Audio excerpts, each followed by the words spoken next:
See what happens.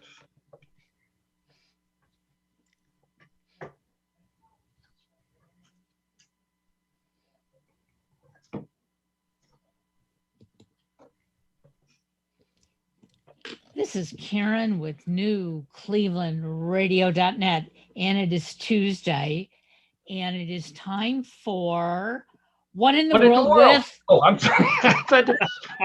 We'll edit that out.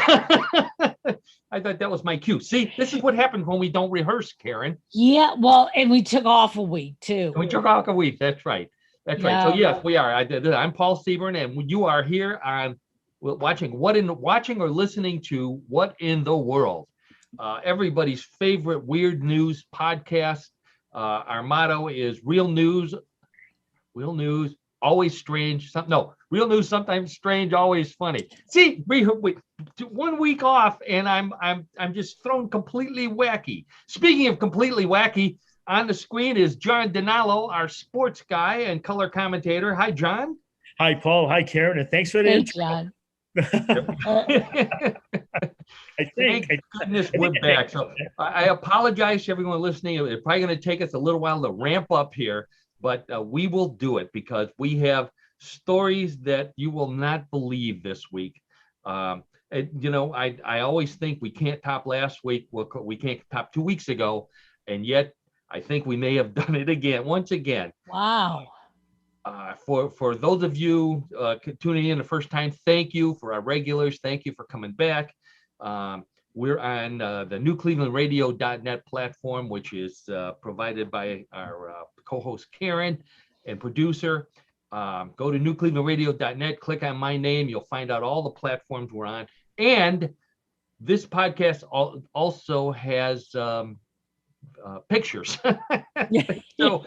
So we're on YouTube, and you can see the pictures that go along with some of the stories on YouTube. If that's not enough, look me up on Facebook. I talk about a lot of the stories on Facebook. Look me up on mysteriousuniverse.org. I am the editor and the head writer, and I cover some of the stories there. So, I mean, if you're looking for weird news, you've come to the right place. We're eons above anybody else when it comes to weird news. Public opinion says we looked at the polls. So speaking of polls, now the lovely Donna's not here today. Oh, I'm sorry. But we're going to be talking about a few things that I know she's interested in. Here's a good one for you, John. I know you're going to like this one. A Buddhist exorcist time traveler. We're going to talk about him. Oh boy. In England, yeah. We're going to talk about Bigfoot, and the reward in Oklahoma is off the charts. The latest UFO news. I've got everybody's talking UFOs. Everybody jumped on our bandwagon. So they sure did. Trendy. It's very trendy, isn't it? UFO talk. Oh, no doubt. I'm upset that 60 Minutes didn't contact us to be on the show and bring everybody up to date. Okay, so we're going to go to India, where I have photos, John, of a tall, thin alien. We've got Noah's Ark is stuck in England. We're going to talk a little bit about that. And this is for all of us, the best places in the United States to garden while naked. So I know you're going to be looking forward to that one. Yeah. I'll bet. I also have another photograph of a ghost burglar from one of my favorite countries, Zimbabwe. So this is going to be a good one. I've got a couple of really outstanding world records, and John has another weird sport for us with photos. So get ready for that, and some more odd weird stuff and trivia, and you name it, we've got it here. So let's get started with our first story, and that's the Buddhist exorcist time traveler. He wants to make sure that we get all of that in there. He's the world's only Buddhist exorcist. His name is what is his name? Oh, we're going to talk about Charlie Watts first. I'm sorry, I'm reading. See, this is what happens when we don't have rehearsal. Did you know, we were just talking about birthdays a minute ago, Rolling Stones drummer Charlie Watts had a birthday this week. Anybody know how old he might be? I do exactly know. He's 80 years old. 80 years old. I have a picture of 80-year-old Charlie Watts here. Let me bring that up. There you go. Those are all of the Rolling Stones right now. Oh my gosh. Wow. No, That's a doctored photo. I would say so. Yeah. That's very flattering. That's very flattering. Oh my God. Charlie Watts. So I'll put another picture up here because that's too hard to look at. So what do you get for the guy who has everything, Charlie Watts? So the band pitched in and they got him a lazy boy drum stool. You know, the kind that like, it lifts up so he doesn't have to stand up, you know, when he eases him down. You know, he's 80 years old. You know, he's lucky he needs guardrails on the drumsticks and on the snare. I mean, 80 years old, and they're still playing. They're going on tour. I can't believe this. They're re-releasing Goat's Head Soup. You know, I think they're all in their 70s. They're re-releasing Goat's Head Soup. They're calling it Goat's Head Soup with extra calcium and fiber. Yeah. They got a new song that they're putting on it. I've fallen and I can't get no satisfaction. Oh, So anyways, for those of you on YouTube, I've got a picture up here of the four almost original Rolling Stones. And there's schoolboy photos from when they were in grade school. Cute little kids. This is amazing. Wow. Yeah. It is. None of them, I mean, you can recognize Mick Jagger's teeth.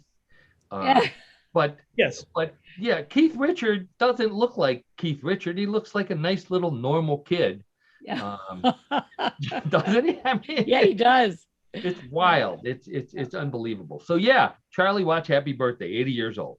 Okay, so this was one of the most popular stories last week on my Facebook page. A giant replica of Noah's Ark is stuck in a port in England. I forget which port it's at. That Liverpool. Let's say Liverpool. That's a good one. And not only that, it can't leave because it doesn't have the proper paperwork. So they're charging it. They're fining it $700 a day in pounds because they don't have the proper paperwork. So obviously Noah loaded every animal onto the boat that he could, except for two lawyers. You know, and this is a picture of the boat. Apparently it's built to scale. So, you know, he got the measurements out of the Bible, the cubits and all that other stuff. So the problem that the local officials say is that the boat is no longer seaworthy. It's in need of repairs. And so they tell this to the guy, it's a wooden boat. He says, God, have you seen the price of lumber these days? and God says, not my problem. Wow. So yeah, this is so it's stuck there. $700 a day. Apparently, I didn't know this. Apparently, it traveled or was traveling all over like the Mediterranean. I don't think it's gone across the Atlantic. Boy, that would be scary. And they stop in ports and people come on and they have statues, I guess, of the 2x2 animals and apparently amazing facsimiles of Noah and Ham and Shemp and Mo and Larry and other sons, you know, doing their arky things. But they're stuck in England right now. So where do people get these ideas? I don't know. Paul, keep it. I don't know as to what happens, you know. Yeah. So John, I don't want to keep you in suspense anymore because I know you want to know the best places in the U.S. to garden while naked. Any guesses before I do the big reveal here? Las Vegas. Las Vegas. Who gardened in Las Vegas? Hot out there. I mean, you know, you could I have some kind. The lovely Donna's aunt and uncle lived in Las Vegas, and their street was nothing but rocks and cement. There was not a blade of grass to be found there. People were running their lawn sprinklers on one flower in the middle of a little yard filled with rocks. So, Las Vegas. Karen, how about you? How about Palm Springs? Palm Springs. That sounds like a much better place. My guess was in your basement because I don't think anybody wants to see me gardening naked. Anyways, according to the website lawnstarter.com, the best cities in the United States for gardening while naked, Number 1, Miami. Number 2, Austin. Number 3, Seattle. Number 4, Atlanta. And number 5, and this is to be expected, Portland, Oregon. You know, all the hippies, the old hippies out there, gardening while naked. That's probably what they did at the commune where they grew up. Worst places to garden while naked: Memphis, Tennessee; Indianapolis, Indiana; Fort Wayne, Indiana. Indiana doesn't like naked gardeners. Boise, Idaho; and Lincoln, Nebraska. So if you happen to live in Miami or one of the top cities, then you're a little shy. I heard that the Home Depot in Miami sells gardening gloves in sets of 3. So you've got an extra, an extra one for, extra cover. Wherever. There you go. Extra coverage. Very good, Karen. Thank you. So where do you think Cleveland is on the list of 100 best places and worst places to garden naked? 100. No, 100. Oh, we're actually far higher than that, Karen. We're at number 55. 55. So that's about midway in between. Houston, I have a number of friends in Houston, a couple Tex Chick and Steeler Girl, regular listeners. Houston is 30, number 30. So both of you, now's your time. You know, this is one of the popular cities. If you do, call me up.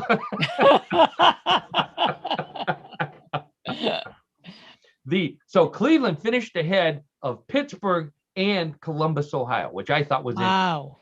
I would have thought Columbus. I've been to both cities. Pittsburgh, I don't want to see anybody naked doing anything in Pittsburgh. What do they use for criteria on ranking these cities? It has to do with a number of things, John. I'm glad you asked that. It has to do with the weather, obviously. It has to do with the number of nudist camps and nudist organizations in the city. So Miami, it tends to be where they nude beach. Austin has a number of nude beaches. So they take all that into consideration, plus the weather, plus the soil, I guess. Availability of burpee seed packages, and so forth. So that's how they decided.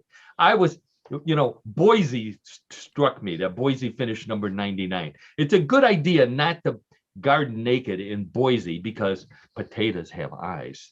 There's my dad joke for the week. Potatoes have eyes. Okay, so that'll qualify. Speaking of eyes, you're going to open your eyes and watch this one, John. This is my sports story for the week. Although it's also a world record story. Nevada bodybuilder Courtney Olson, female bodybuilder, set a world record this week when she used her thighs to smash 3 watermelons in 7.5 seconds. I saw that. Who would want to even do that?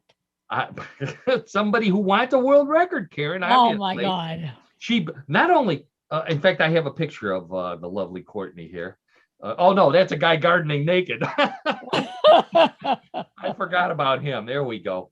Don't worry. We're not going to get banned from YouTube. You can't see anything. So there she is. I couldn't get a good, clear picture. It's like Bigfoot must be in here somewhere, John, because it's a blurry picture. It is grainy. Yes, it is grainy for sure. There she is with her massive thighs, smashing watermelons, full-size watermelons. These are not those miniature ones that you get at the West Side Market in Cleveland. She broke both the men's and the women's world record. The men's record was like 10 seconds, and the women's was 14. So she blasted the women's record in half. Wow. So they asked her what her next challenge is, and she said it's to go on a date that doesn't end up in the emergency room, because those are massive thighs. I'm sorry, I have to say it. They called Suzanne Summers for a comment, and she says, "I'm not worthy. I can't comment. I'm not worthy." And, what was that? That was a Thigh Master reference. Yes, right. The Thigh Master was on TV like 35, 40 years ago.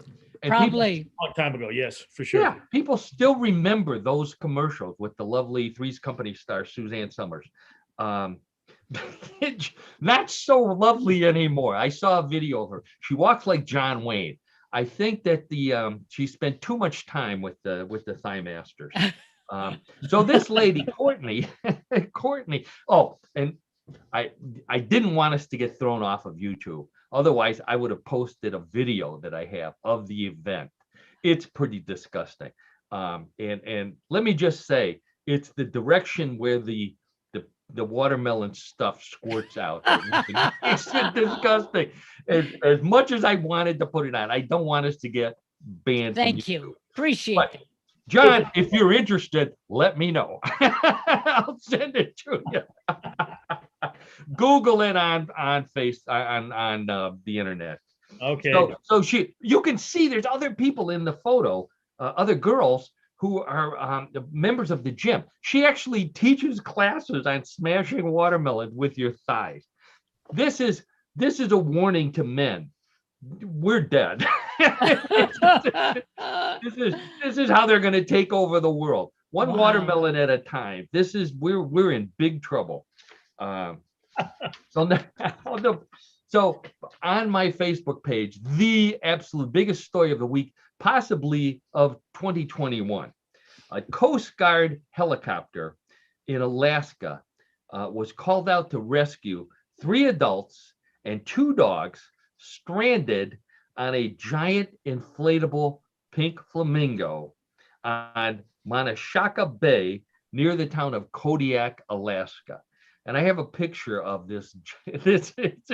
Oh my God. There they are on a giant floating pink flamingo. And there's the helicopter hovering above them, dropping down the ladder to pull them up and take them off. So they rescued all 3 people. They rescued the dogs. After the local authorities reprimanded them for doing that, the whole group was flown to Ohio, when they were taken to Parma, where they were given the Medal of Honor, which is my joke for Parma people. This story, Karen, got picked up, and John, it got picked up on the Facebook page for the city of Parma. I love it. I love it. It's pretty interesting. John, we come by our Parma. We can pick on Parma because both John and I grew up in Parma. The lovely Donna grew up in Parma. We were raised there. I know my mom had 2 pink flamingos in our front yard. I don't know about yours, John. No, we didn't have pink flamingos. We didn't have pink flamingos. How were you allowed to stay in town? His mother was classy. Biting comment there, Karen. We'll remember that. So yeah, I had flamingos in my yard. I wore the white socks. We did all of the typical Parma thing. We live in Brecksville now, and you can't, as the lovely Donna says, you can take the girl out of Parma. You can't take the Parma out of the girl. We have 7, count them, 7 pink flamingos in our front yard alone, plus a flag, a pink flamingo flag. And people ask me about it all the time. I got a variance from the city of Brecksville, so I'm allowed. Don't go reporting me to the mayor. He already knows about us, okay? So believe it or not, Parma has this reputation, which was well-deserved, but it didn't originate pink flamingo. The original plastic pink flamingos came from Massachusetts, of all places. There's a city in Leominster, Massachusetts, which had a big plastic factory, and they hired a local art teacher to create a pink flamingo that they then turned into plastic flamingos and sold them everywhere. And this was in the late 40s, early 50s, when the post-World War II construction boom happened.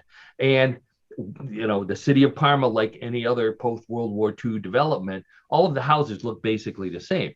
So housewives wanted to make their house identifiable to people coming to look for it, and also to beautify it.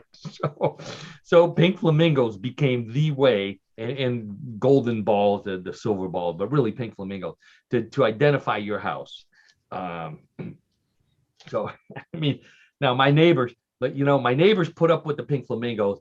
they're grateful that I don't have a Bigfoot or a UFO in my front yard, which is which is what they expect from me. Um, so anyway, speaking of Bigfoot, we'll go to Oklahoma. Now, we've talked about this story a couple of times. The state of Oklahoma, a politician, Justin Humphrey is his name, tried to establish a license for establish a hunting season in Oklahoma, Bigfoot hunting season, where you had to buy a license and anybody could come and hunt for Bigfoot. He even offered a reward, which started at $100,000.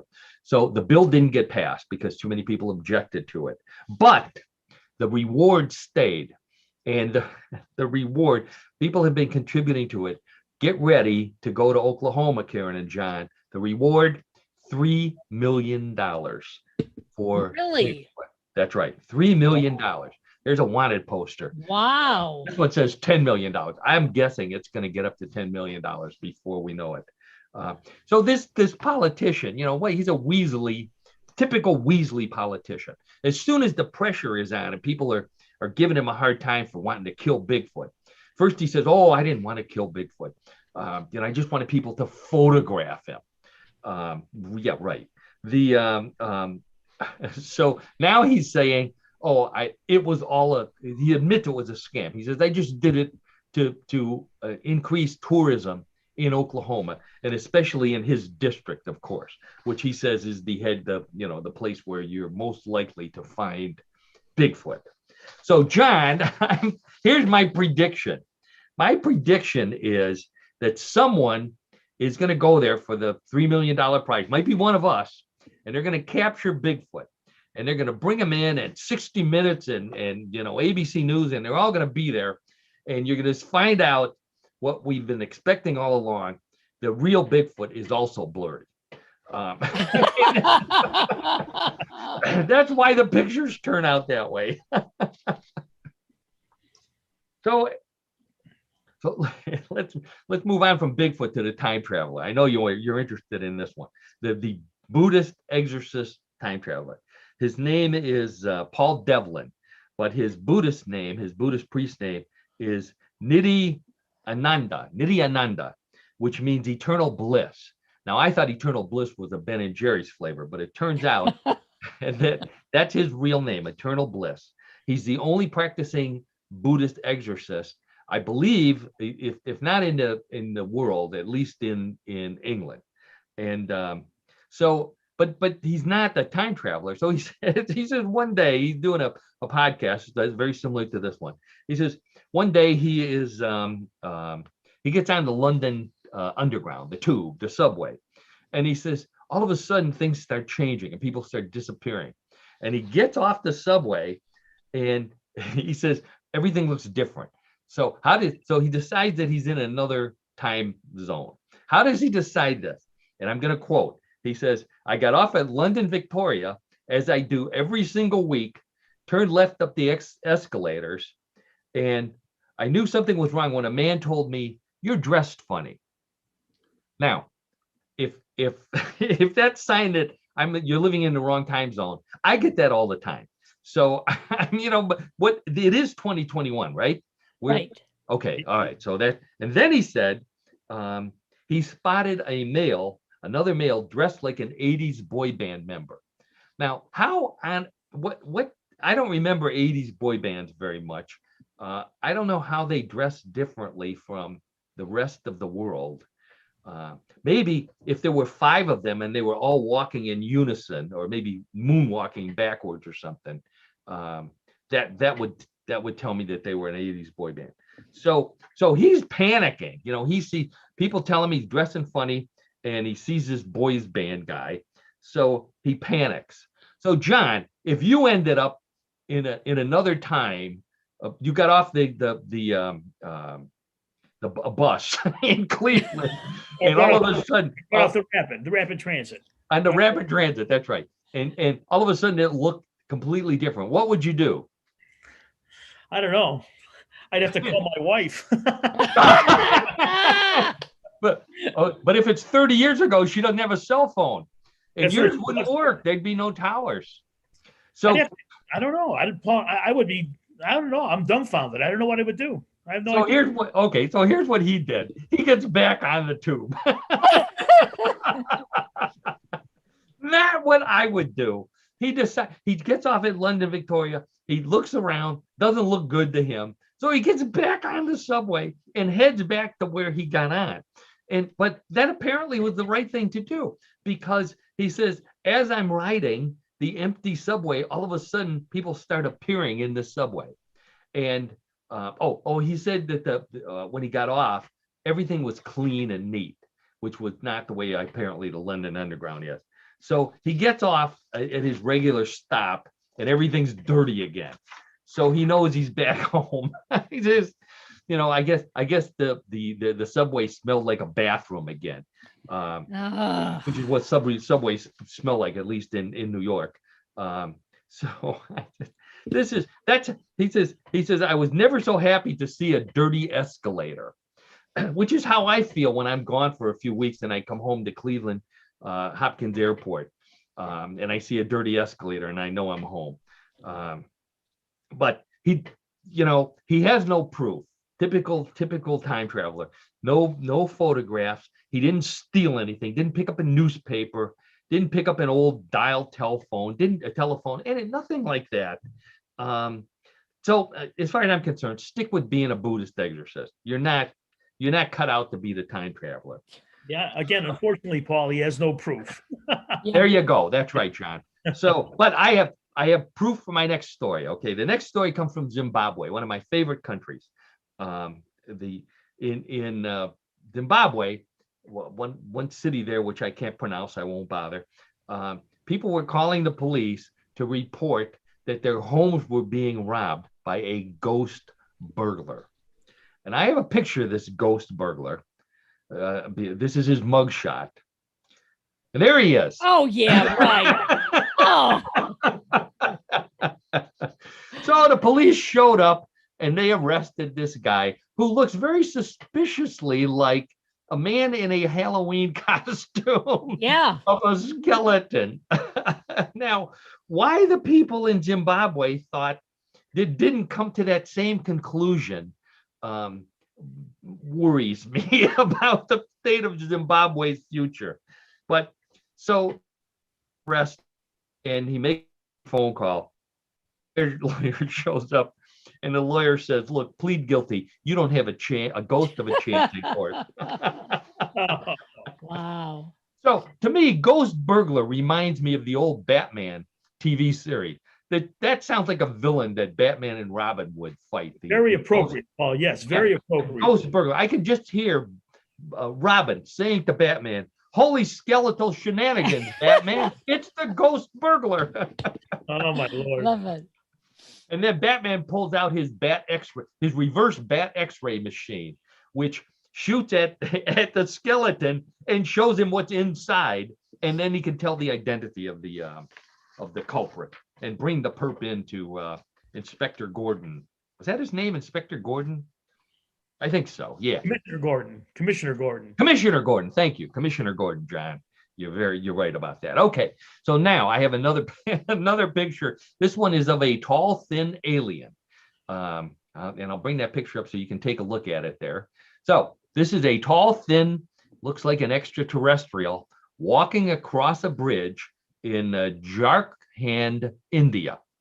The bridge is the Chadwa Dam Bridge. No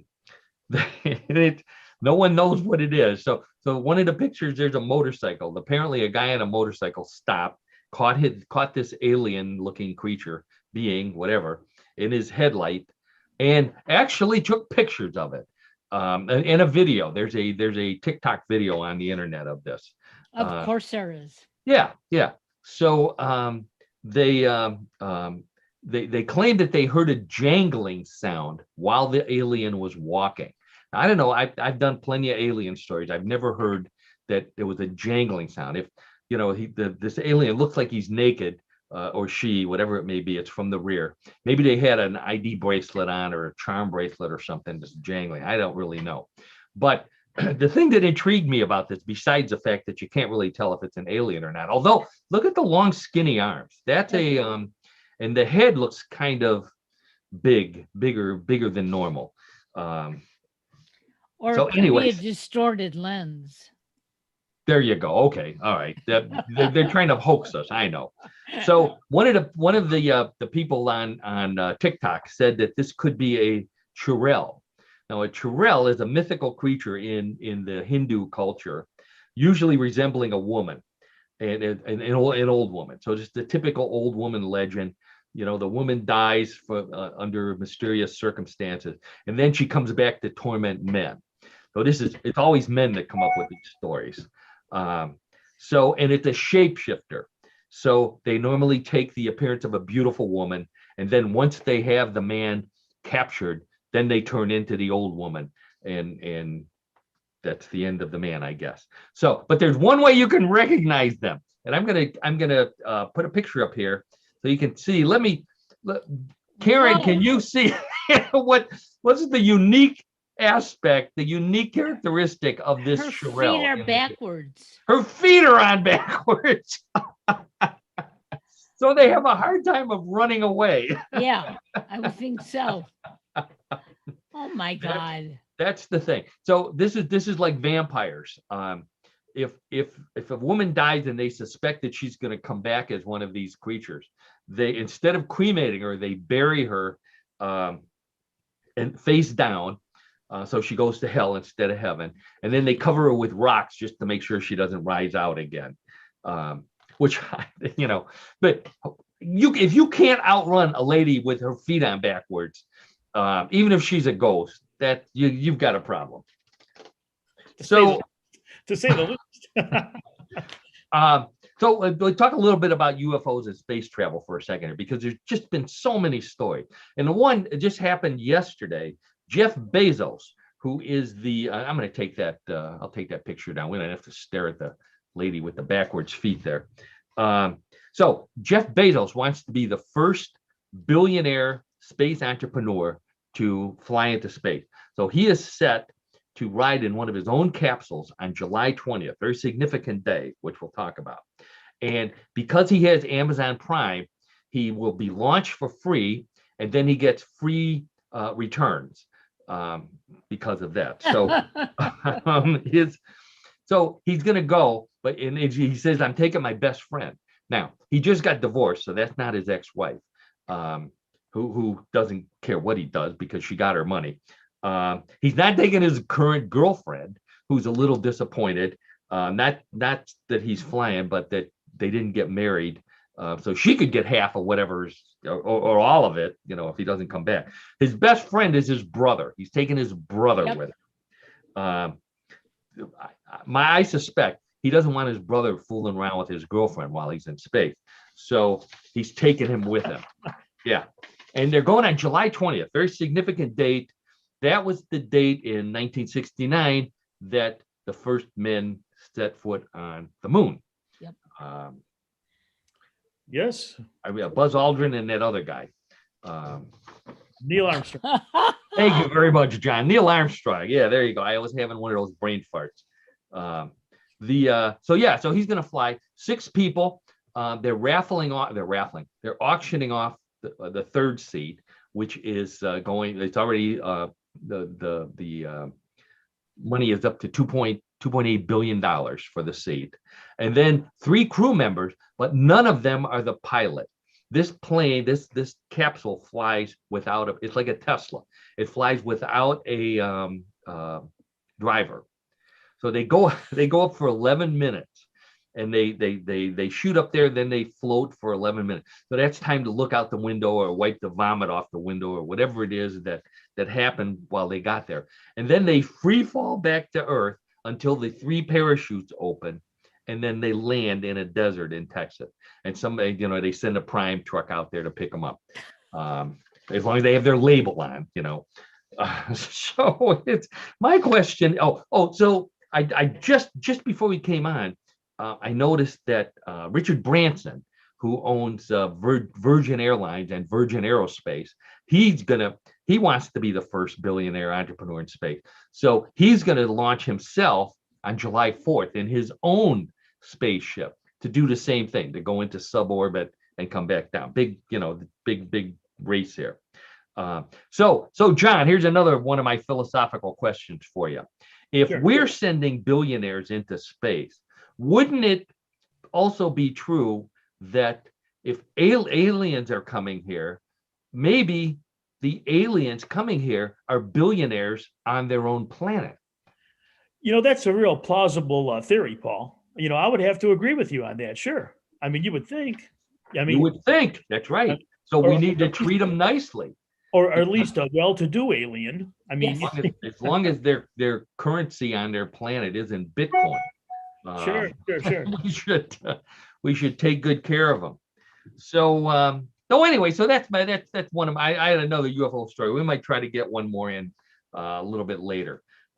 Okay, so in spite of what you might think, we what in the world is actually a news program? All the news on our program is real news taken from the internet, from my various sources around the world. And I am, believe it or not, a journalist. So, and one of my laments as a journalist is the demise of hometown news, which is one of the reasons why I love doing stories like I did about Parma. So I want to do a quick hometown news story that has to do with sports, going right into John's segment. The Women's College World Series is taking place right now. And a player from Brecksville, Ohio, Alexis Mack, who is my neighbor's niece, played for the Brecksville High School. She's on the Alabama team. Alabama team unfortunately lost last night. But I just want to give a shout out to not only to Alexis, a hometown player. If she was a football player, it would have been blasted across the papers. But they just completely ignored her. Well-deserving honor. She's their leadoff hitter, very fast. And congratulations to Alabama for making it into the Final Four. If you've never watched women's college softball, you need to see this. They are really good and fast, and the ball moves like a knuckleball. Every ball that they throw is like a knuckleball, which I couldn't hit a slow ball. So, but that's another story. So anyway, speaking of another story, that leads us right into John DiNallo's What in the World of Sports. And as always, I asked John to come up with a sport that's unusual, maybe something that he and I could try. And of course, he came up with one, and that at the end we'll decide if he and I are going to try this one. So, John, well, I'm not going to say anything more. I'm going to get my pictures lined up here. Why don't you tell us what your sport is for this week? I'm happy to, Paul and Karen. So, our sport this week is toe wrestling.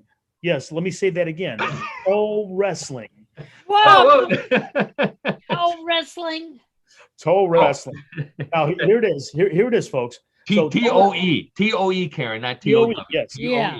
Okay. Toe wrestling is a sport similar to arm wrestling, involving two opponents who lock their bodies and their toes and attempt to pin each other down.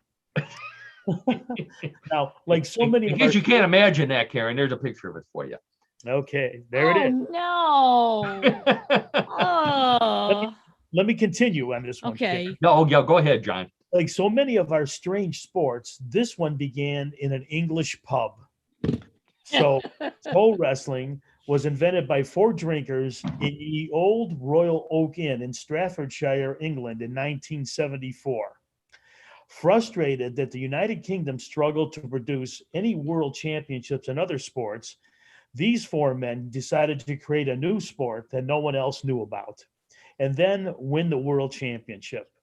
Now, they first tried ear wrestling, and then they I gotta see if we can find that one. Ear wrestling, and then push of war with a scaffolding pole. Yes, plenty of drinking was involved when these gentlemen, came to these ideas. Before they came up with toe wrestling, and so to make it official, they came up with a rule board and bought a small trophy that was engraved for the winner of the competition. And through a connection, they got the event covered by the Yorkshire Evening Post, which was the local newspaper. There you go. Local news at its finest. There it is. So you can imagine there are rules. And here are the basic rules for toe wrestling. Number one, Each player has to undergo a full toe inspection before each match. Full. Do you have to have 5 on each foot, John? Yes, you do, and you have to make sure that you don't have any kind of fungus. You have to be well trimmed. Oh, and by the way, I have a picture of a lady up here. This is a co-ed. I don't think the men and women compete against each other, but women do compete against women in Yes. toe wrestling. I suppose if you have 6 toes, that would not be allowed either. No, to my understanding, you have to have the 4 toes, the 5 toes, I The should say, minimum number of. with the big toe. Okay. Okay. The second one, all players are required to take off their shoes and socks before the match, as they can only participate with bare feet. Well, That's a goes rule. without saying. Well, you think. Third, it is common courtesy to take off their. It is common courtesy for each player to remove the other player's shoes and socks before the competition starts. Oh. Okay. Did you get that, Karen? Yeah. Before it starts, you take off your opponent's shoes and socks. No, This thank you. lady was laughing about that one. Yeah, it was. Oh, okay. The next rule: while locking toes, each player's foot should touch the other player's foot flat. So they have to be that flat connection, as those gentlemen have right there. Okay. And the pinning of the opponent's foot should be held for a minimum of 3 seconds. 3 seconds, don't they? And they do have referees. I see a picture of a referee here. Yes, these are referees. So he must just like in big time wrestling, bang his hand on the ground 3 times. Exactly. So the matches of toe wrestling are held in 3 rounds, and the winner is decided based on the best of 3. So you have to win 2 of the 3 matches. The participant must win 2 of those rounds, to be recognized, as the winner. And in toe wrestling, the rounds are played with the right foot, then the left foot, and then the right foot again. Oh, so you have to compete with both feet. Yes, you do. So, but you compete with your right foot twice. So it pays to exercise your right foot over your left. You should have strong muscles in your right leg and your right foot. What if you're left-footed, John? A southpaw of the feet. Well, I think that's the risk you I'm have. copywriting that, by the way. Well, it's the risk you take, I guess, right? Yeah, there you go. Now there are prominent competitors that have appeared in toe wrestling. Okay, that's Mr. Nash. He actually is a picture of him. That's Alan Nasty Nash. Okay. Nasty Nash. Right. Nasty Karen. Now, look at his toe. Look at the toes on that. Toes on the trophy. Yeah. Yeah. Is he nasty because of he's a dirty player, or because he has dirty feet? Which one is it? Well, neither. I just think that he prides himself as being like a tough competitor, and he's actually won the world title 16 times. Wow. World title. Well, yeah. Well, it says on the trophy, Karen, toe wrestling champ. So wow. In following his world championship victory in 1997, he appeared on the Tonight Show with Jay Leno, and so that's how, again, amazing. The introduction, or the broadcasting, if you will, of this sport, became more recognized. So here's a picture of him making his nasty face with surrounded by trophies, and he's working out. So for those of you who can't see the picture, but by working out, he has some sort of rubber band between his feet wrapped around each big toe, and he's spreading them back and forth. This is our kind of sport, John. We could handle that kind of training. I think we probably could handle that training, Paul. I don't think it's that strenuous. But Mick Dawson, if you're interested, was the first world champion. He won the title in 1974, and then he retained the title in 1975. But in 1976, a Canadian visitor competed and won the title. So there you go. So you could say the Brits took their toes and went home. Oh. Luckily for us, though, it came back, and the World Toe Championship is held now annually at its birthplace, the Royal Oak Inn. Top players include Clive Dr. Da Silva, Doctor. Ben Total Destruction Woodruff, and again, Ellen Nasty Nash, who is the current world champion as well. What if the doctor's a podiatrist? You would think. Now, Lisa Winkletoes Shenton is the current world women's champion, and Dolly Millward is the reigning children's champion. So here we go. I even have a video of it. There's Nasty winning his title, and just so you realize. Oh, here we go. Starting a match here now. To show that this is an international sport, here's a competition from Japan. Oh, wow. Oh. Toe wrestling is a world sport. It's soon to be in the Olympics. Well, in 2018, Alan Nash and Ben Woodruff bought the rights to toe wrestling with the goal of widening the sport internationally, which we can see here. So it now takes place also in Pakistan, India, and China. There we go. Now, but not in the U.S. Not in the U.S. So it sounds like it's time for us to start a league in Cleveland. I would suggest one change because I'm not taking your shoes and socks off, Paul. I can't do that. Well, John, come on. You understand, Paul. You understand why. It's nothing personal, of course. Nothing personal. How about if I wear sandals? Would that help you? No, that still wouldn't make it, I don't think. So anyways, there you go, Karen. Toe wrestling, our sport of the week. I'm just flabbergasted at me too. I can tell. All right. So toe wrestling. Thank you, John, as always, for that outstanding sport. Well, thanks, folks. Appreciate that. I think I agree with you. I think we ought to try doing that in Cleveland. But another sport that begins in the UK, right? I mean, there's a pub in UK. Go figure. Yeah, go drinking, and there it is. But yeah, this could be one of those things like axe throwing. Axe throwing, we've done that. Which is kind of an interesting, strange sport, actually. Yeah. So it'll be a perfect bar sport. Yeah, exactly. Speaking of perfect bar sports, it's time for Bluff the Co-host. Okay. Our favorite sport at What in the World. Every week, I have 3 stories, very similar to the ones that we've been talking about all afternoon, with the added difference that they may or may not be true. Could be 1, could be 2, could be 3 that are true, or a bluff. And it's up to John and Karen and those of you playing at home to decide which ones are real, which ones are a bluff. We allow wagering, so place your bets. John and Karen, put your hands on the buzzer and let's get started with story number 1. While some billionaires prefer spending their money on building rockets and launching themselves into space, a billionaire dog lover in Oregon plans to spend his money on dogs, but not for what you might think. The billionaire saw a dog on a TV show that learned how to paint and decided he wanted one for himself. Unfortunately, none of his German Shepherds were interested in learning from watching TV, so he's offering $100,000 to any trainer who can teach one of his dogs to paint something recognizable. To sweeten the pot, he's offering $1 million if the trainer can teach one of his dogs to paint his favorite painting, Dogs Playing Poker.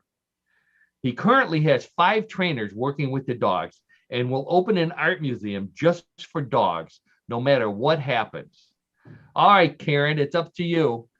The dogs reward for dogs painting, $1 million reward for dogs painting, dogs playing poker. What do you think? Real or bluff? Boy, the last couple weeks, you've really gotten me. I'm going to say real. Karen says it's real. All right, John, how about you? I'll tell you, I think it's a bluff. I think it's a bluff. John says it's a bluff.